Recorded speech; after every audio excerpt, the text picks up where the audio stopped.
What do you think? I think it's okay, no? I think it sounds positive. Do you see a difference or hear a difference between the first and the second? Yeah, the second is more positive. No? The first was very quick, huh? Something I had to take into consideration, yes. In my opinion, what you were doing yesterday or the day before, you were just warming up. Most of these questions you've answered before and we've looked at before, and you're very prepared on them.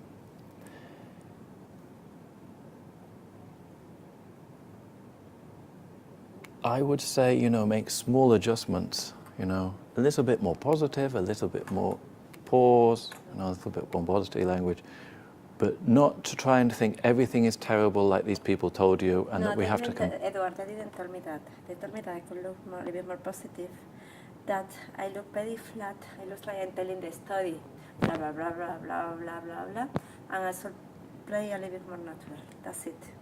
They didn't, no, it's my brother. My brother loved me like crazy.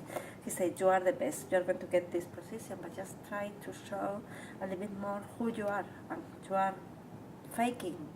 And I don't see your personality behind, which is not negative. No, it's not. Sometimes it's difficult in a company to be completely yourself, especially in an interview, no? And maybe, especially as a woman in a position of power. Now, was it you who said to me, I said, 90% of my clients are women, and one of the clients, I think it was you, said, that's because the women have to try harder in the same position than the men. Oh no, it wasn't, it was the receptionist. I was saying 90% of my clients are women, and she said, maybe that's because the women need to make more effort to succeed than the men, because the men... That's not rush, that's not happening. No, maybe it's not in Rush, but in other companies, also... yeah. Not in this company. I had this situation in the past, yes, 20 years ago, but I don't think that is an excuse. So, let's try and think about where you are in 5 years' time, okay? Before you answer the question, because 5 years or 10 years or your future, there's always a question on the list about this. We looked at the list yesterday. Actually think about it, okay? One of the things that you can do when you're an actor is you can imagine the details, no? So that when I ask you about how hot the desert is, you think about the sweat and the sand and your mouth hurts and all these things. So let's think about 5-10 years' time. You want a nice house with the beautiful kitchen and the nice furniture and the skiing holidays and the nice car, or all these things you want, no? And keep these in mind when you're answering the question, no? Because this will stop you sounding fake, no? Because if you're talking about the position in the company you want, but you're really thinking about how you want to have a beautiful house in Switzerland and mountain biking every weekend, this will make you sound warm and positive. You see what I mean? So you can do a bit of cheating here. So I'm going to ask you about 5 years' time, 10 years' time, and I want you to think about buying the beautiful house and having a nice lifestyle and, Okay? So where would you see yourself in the future in Roche, perhaps in 10 years' time? I don't know, because it depends on what happened with this interview. That would be clearly to have an impact in my development career. I hope that definitely I will be in Roche, in procurement. I really want to keep developing in global positions, global environment, and to step by step getting more strategic positions and to getting more knowledge and more insights about the company.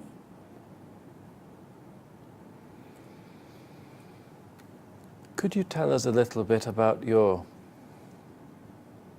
perhaps not your general experience in Roche, but perhaps an event or a couple of events that have been very positive for you or very negative, or you've difficult to deal with or easy to deal with, that stand out during your time in Roche?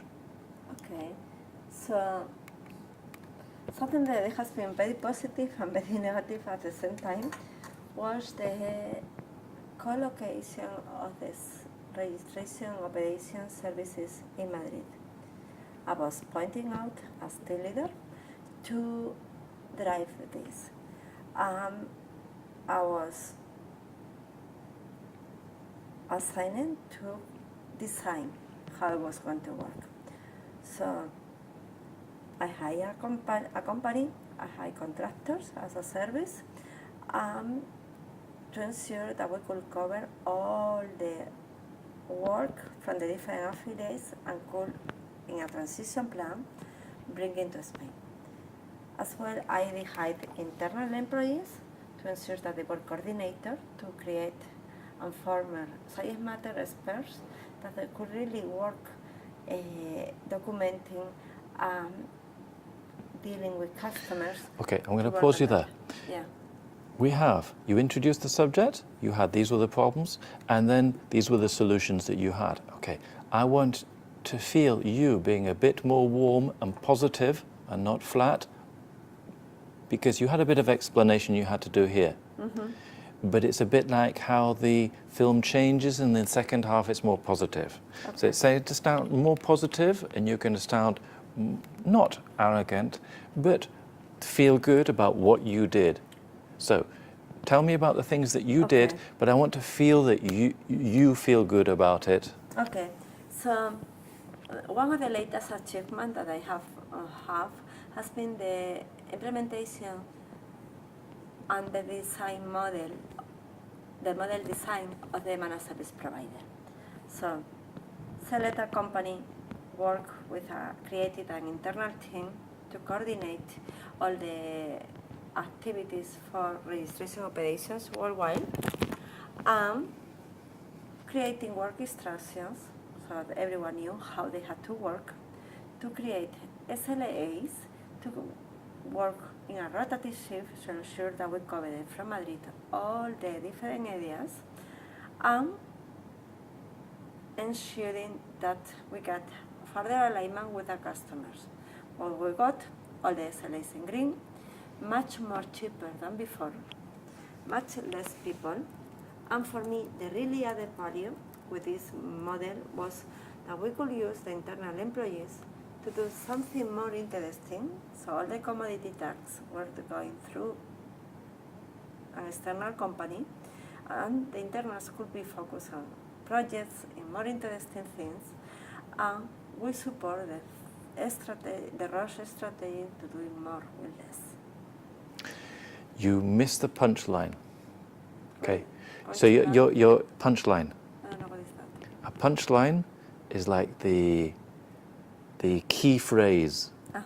No, like Nike, just do it. No. Uh-huh. So you had your key phrase was the Roche, whatever, and then you're repeating this phrase. No. So give me that phrase with a bit more something. And what really support the strategy of doing more with less? The phrase could have been more positive on that. Yeah. Give me a bit more. We really support the strategy to doing more with less. Because it was cheaper, we could really cover everything from here, and the internals, they could really do more interesting things than just doing commodities. They could be training, they could be working on projects, working on trends, be more engaged, more motivated, and bringing more value for the company. I like the way you answered it with the sort of Donald Trump repetition.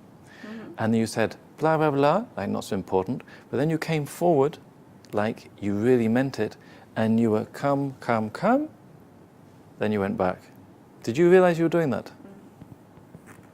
That was quite effective. Mm-hmm. Okay. Because it would be very easy for me to say, you're flat, you're boring, you're stupid. But we need to be able to think about you to be aware, I've got my hands here, can keep them there, about what you're doing, that you came forward. No, that was quite nice. No? Because the person who sort of sits back like this, maybe you think that, you know, a very distant person. I saw a program on the TV, Edward's stupid programs on the TV, no, called The First 48. Okay, it's a program that's on in the mornings, with a real life program about American detectives, murder detectives, investigating homicides. Homicide is it's American basically for murder, in non-technical terms. And one of the guys, who's big fat Latino guy who's interviewing the prisoner to see if he's committed the crime, basically to get a confession out of him. What he would always do is he would always move the table away. There's a table there. He'd move the table away, and he'd come in like this with him, so that there's more. I'm not saying that you do that to the interviewer, no, because you're not trying to pressurize them into confessing to the case. It's a camera. It's a camera. But you've got physical people there as well. In the other side, no. It's a camera. I will be on my own talking with a computer. Okay. So I know. And you hear the voice on the computer? You see the person? So it's like Skype, no? It's like Skype. Yes. We have a different system, but it's like Skype. But the same rules apply, no? I could imagine that I come forward to explain it, and then what you did is when you'd finished, you sat back. But you weren't sitting back the whole time with a negative body language. Yeah, no. You came forward, you threw something away, you came forward, it make me feel like you meant it.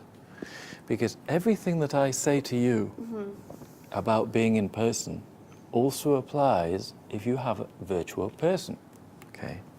I also give Skype classes, no? So, imagine you're a film actor. You don't have a public. Nobody applauds, and nobody claps, and nobody boos. You have a camera, that's it. And some people behind smoking and talking about something else because they don't care. And you have to be crying or happy or whatever. So, you need to be able to express yourself to that person as if it's a real person. It's even more difficult than in person. No? You also need to think about your framing. Do you see in a little window yourself? Yes. Okay. Yes.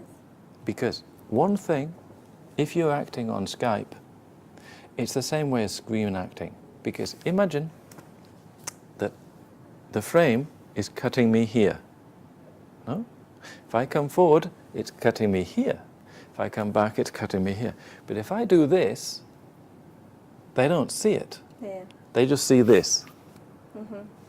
But if I say 1, 2, 3, I wouldn't say you necessarily do this. But what I like to do on Skype is to do stuff like that. If you see that on Skype, you see a great big huge thing. I'm not saying you do jokes like that, but you have to be aware of how it's working, no? And if you can check yourself and say, oh, that's good, no? So that the good thing about when you're on Skype is you can scratch your leg and nobody sees. Yeah, I'm very used to work with a camera. I'm very used to just have like 4 meetings per day. Yes. So it's something that we really do. It's not an issue.